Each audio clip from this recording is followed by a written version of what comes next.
आप सभी का मंगल हो। नमस्कार।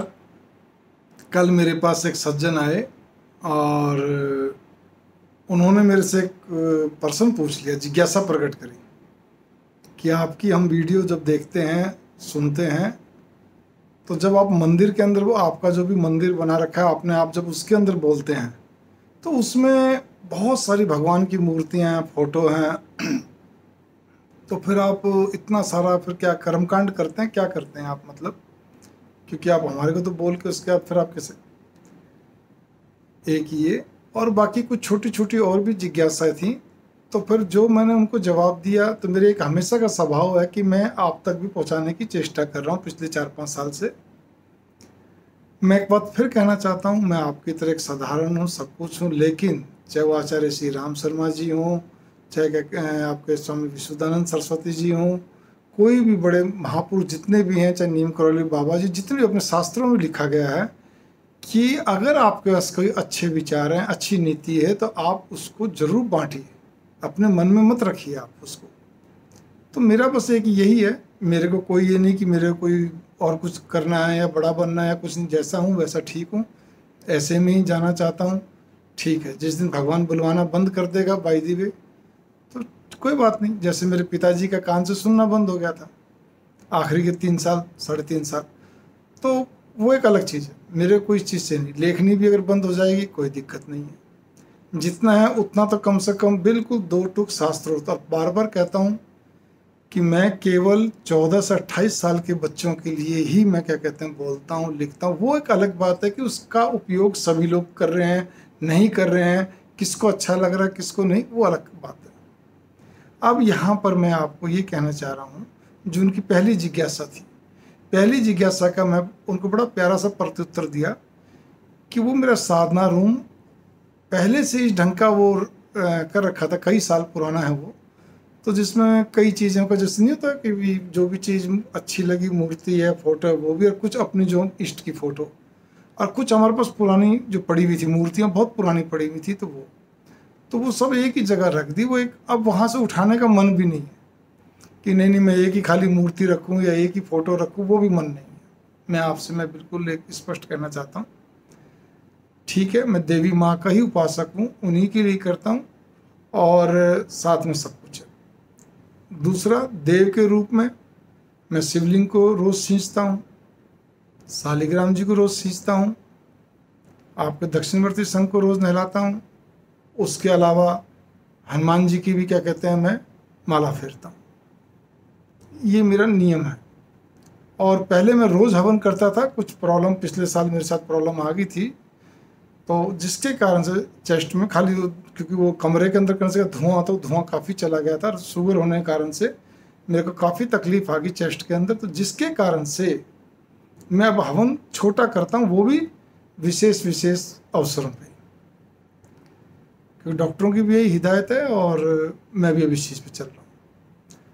अब आ जाइए कि साकार निराकार, मैंने पहले भी कुछ वीडियो बोला है, लिखता भी ऐसा कि हम लोग एक साधारण नागरिक निराकार में नहीं चल पाते हैं। हमारा मन कहीं ना कहीं टिकना चाहिए।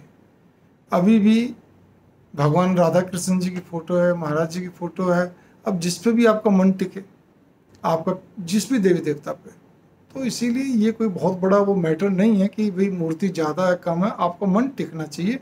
मेरा मन तो देवी माँ पे सीधा टिकता है, तो मैं सीधा ही वहीं तक हूँ, या जोत को देखता हूँ या देवी माँ को। दूसरी चीज जो उनकी दूसरी जिज्ञासा थी, वो ये थी कि हम क्या कहते हैं,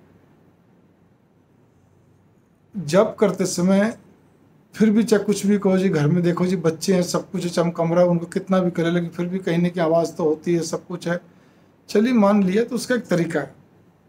यहाँ पर मैंने रुई के ये टुकड़े आपको दिखा रहा हूँ, ठीक है ना जी, ये रुई के टुकड़े से आप वैसे ही रुई को यूँ लेके, जैसे मैंने दिया ना, ये रुई है, रुई को लेके आप इसको थोड़ा मोटा सा लेके आप इसको कान के अंदर ठूस लीजिए। आप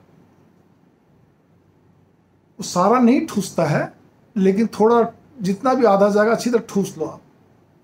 फिर ध्यान देना, अच्छी मोटी सारा लेके तब ठूसता, तो वो क्या निकल भी जाएगा। बारीक बहुत छोटा बनाओगे तो अंदर घुस जाएगा, फिर वो दिक्कत हो जाएगी। या फिर जैसे अपने जोत बनाते हैं ना, तो वो बस वैसे ही अच्छा मोटी रुई का जोत सी, देखो कितनी मोटी रुई है, इसका जोत ऐसे जोत का मतलब जोत टाइप का बना के ताकि चोंच सी बन जाएगी। इसको भी थोड़ा पीछे पिछले सिरे से थोड़ा सा आपने ऐसे कर दिया, थोड़ा दबा दिया अपना, और इसको ये अपने कान के अंदर अच्छी तरह फिट कर दिया।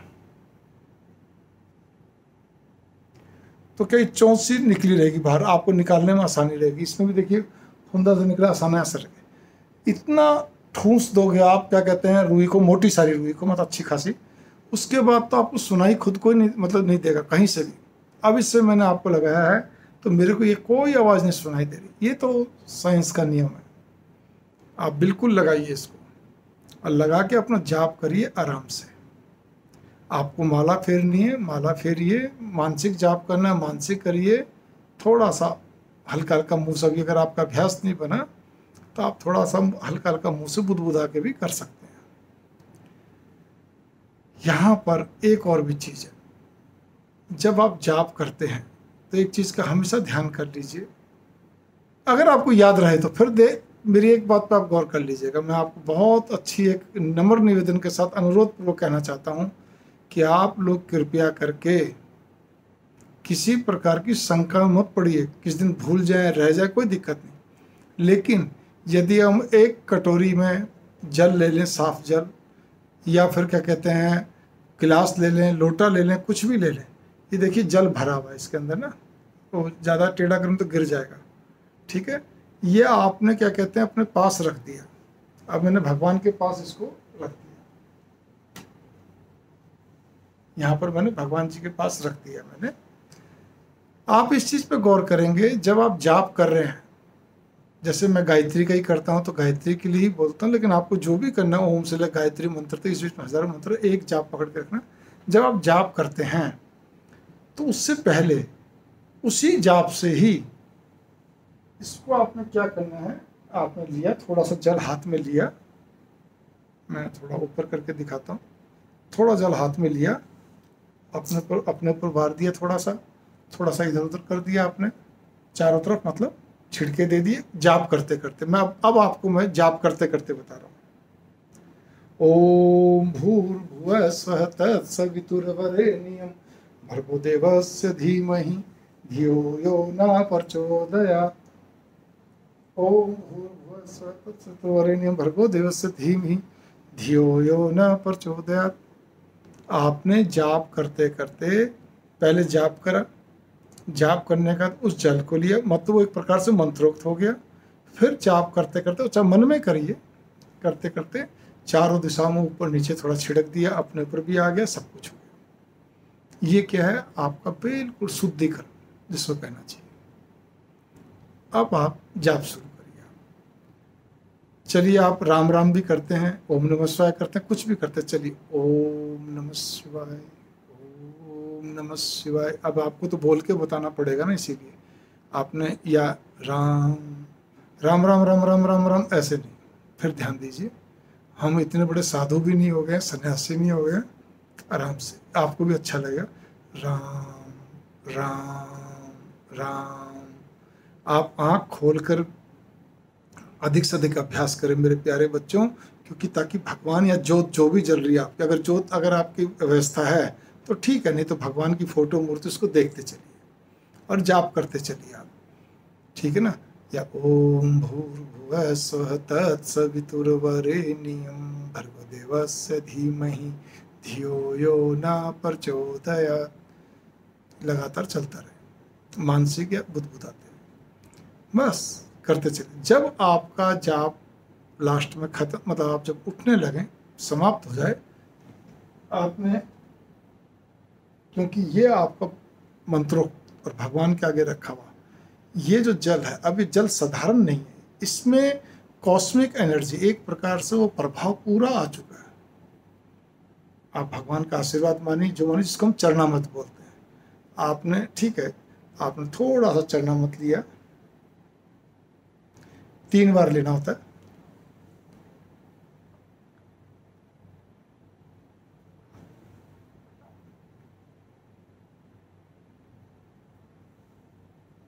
और फिर उसका थोड़ा इससे हल्का सा, देखिए हल्का सा लेके हाथ से धो दिया।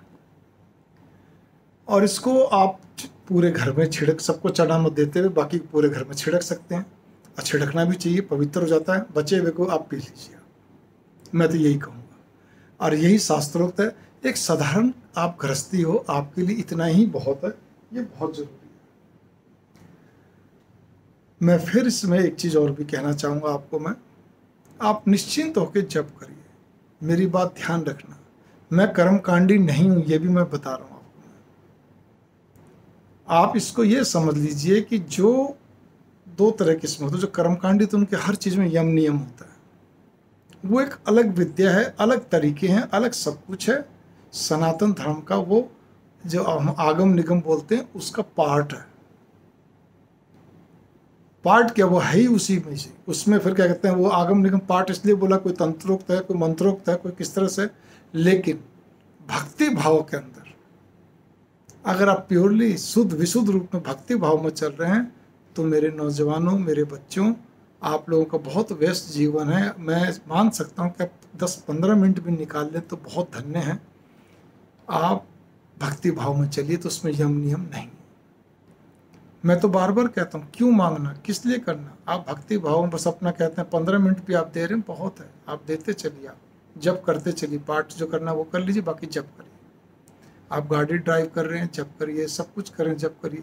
जप करने में किसी प्रकार की दिक्कत नहीं है। वो जो एनर्जी है वो आपके अंदर पूरे बॉडी के अंदर चलती रहती है।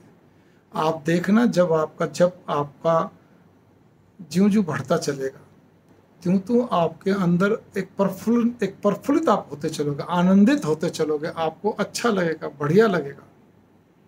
वो सबसे बड़ी पहचान है। आप इस चीज़ पे गौर करके चलिए। बस मैं इतना ही कह के इस वीडियो को यहीं समाप्त करूँगा, क्योंकि काफ़ी लंबा वीडियो हो गया है और ये ज़रूरी भी था कुछ चीज़ें बतानी। इसी के साथ ही मंगल कामना, नमस्कार। आशा आप उसका पूरा लाभ उठाएंगे।